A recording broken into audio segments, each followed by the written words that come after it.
ক্যারিয়ারে প্রায় সবকিছুই দেখেছেন।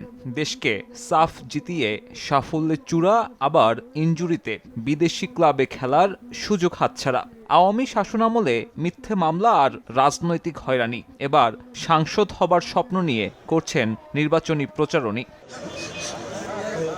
ক্রীড়াঙ্গনের মানুষ ক্রীড়াকে নিয়েই চালাচ্ছেন নিজের নির্বাচনী ক্যাম্পেইন। কখনো ক্রিকেট, কখনো বা ফুটবল। নির্বাচনী প্রচারণার অংশ হিসেবে বেছে নিয়েছেন ব্যাডমিন্টনকেও, আর যেখানে প্রাধান্য পাচ্ছেন নারীরা। কিছুদিন আগেও আমাদের অনূর্ধ্ব 14 ফুটবল টুর্নামেন্ট করেছে আমি আমার 5টি ওয়ার্ডে, 5টি ভাগে 5টি মাঠে। ঠিক একইভাবে আমি আজকে ঢাকা 16 উমেন ব্যাডমিন্টন টুর্নামেন্ট শুরু করতে যাচ্ছি। ব্যাডমিন্টন এমন একটি খেলা, মেয়েরা অনেক সময় খেলার সুযোগ পায় না।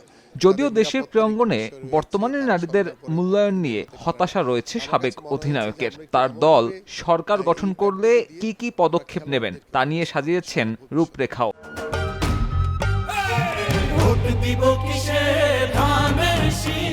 495টি উপজেলায় প্রতিটি উপজেলায় একজন করে ক্রীড়া অফিসার হিসেবে নিয়োগ দিব এবং প্রত্যেকটি ইভেন্ট ওয়াইজ আমরা ওই উপজেলায় 3 জন করে ক্রীড়া শিক্ষক নিয়োগ দিব। তাহলে আমরা যদি 5টি ইভেন্টকে বাধ্যতামূলক করি তাহলে 15 জন ক্রীড়া শিক্ষক আমরা পাচ্ছি এবং যারা খেলা ছেড়ে দিয়েছে তাদেরকে আমরা এখানে চুক্তিভিত্তিক সরকারিভাবে আমরা নিয়োগ দিতে পারবো।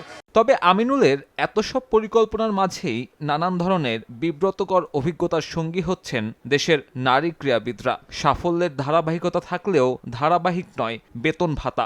বিল পরিশোধ না করায় ক্যাম্পের মাঝে হোটেল পরিবর্তনের খবরও ঘুরে বেড়ায় সংবাদ শিরোনাম হয়ে। যে নারী খেলোয়াড়রা দেশের মান সম্মানের জন্য সর্বোচ্চটুকু উজাড় করে দিয়েছে, তাদের যদি বিল পেমেন্টের জন্য যদি তাদেরকে হোটেল ছেড়ে অন্য হোটেলে উঠতে হয়, এর চেয়ে দুর্ভাগ্যজনক কিছু হতে পারেনি। ক্রীড়াবিদ হিসেবে ভোটের লড়াইয়ে আমিনুল হক প্রথম নন। তবে নিজের ব্যতিক্রমী নির্বাচনী প্রচারণায় এরই মধ্যে আলোচনায় সাবেক অধিনায়ক। প্রত্যাশার গল্প শোনাচ্ছেন অনেক।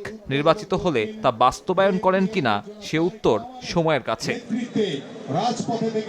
সাব্বির মিথুন, সময় সংবাদ, ঢাকা।